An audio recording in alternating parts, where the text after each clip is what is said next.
It was Doddie's sort of release. When he wasn't playing rugby, he would do anything and everything on the farm.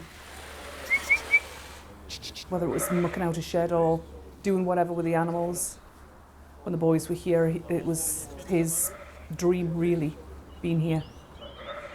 It's the start of lambing season here in the Scottish Borders. A busy time with little sleep for Doddie Weir's wife, Kathy, and sons, Angus, Hamish and Ben. What did Dad think of the cows? Was that his pride and joy then? Dad really liked the cows. And then when he wasn't here as much and couldn't carve them, I refused to do it. Doddie was a hero to rugby fans. A towering titan on the pitch who turned to campaigning when he was diagnosed with motor neurone disease. His concern throughout, his family.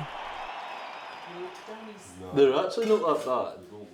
They invited us to the farm he loved so much. It's a poached egg.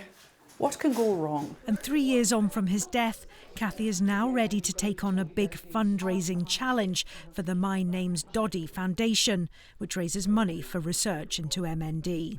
You know, after he died, it's easy to say that you're fine when maybe you're not quite as fine as you think that you are. So, you know, it's taken a while, but I do feel as though I'm back in a good place. I think that we're all getting on with life. But yeah, no, I do think that it's time for me to step up and keep that ball rolling and do my bit. Who does the heavy lifting on the farm? Probably me. Guys! That's nonsense. I do it all myself. Mum does all the good things, that's chasing sheep in, but then whenever there's filling buckets, silage, and it's always punted off to one of us.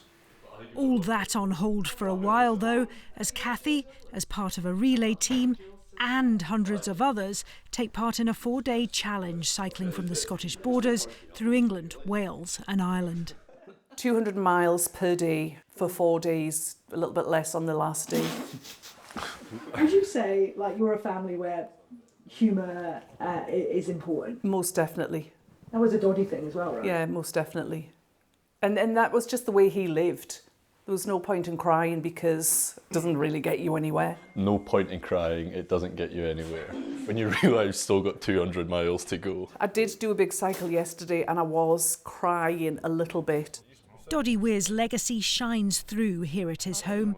His positivity also helped unite the wider MND community. I think that was my dad's legacy and probably will be until we find a cure. Everyone has an interaction with Dad and a story to tell, which some I'm like, oh, I'm not sure if you should be hearing that. If I'm being totally honest, it sounds like he caused a bit of mischief back in the day. I just looked at him as Dad, if I'm being totally honest. But people come up and think he's kind of this superstar and they have this connection with him, which is a really cool thing. Makes you proud. Very proud, very proud. Chase that pig, somebody! And with the same energy and determination with this cycle ride and other challenges, his family are continuing the fundraising work that Doddie started.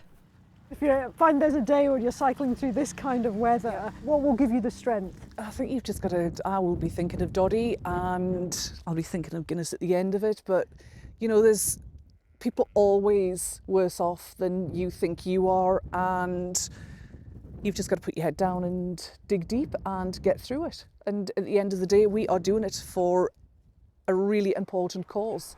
Alongside so many others working towards changing the future for those living with MND.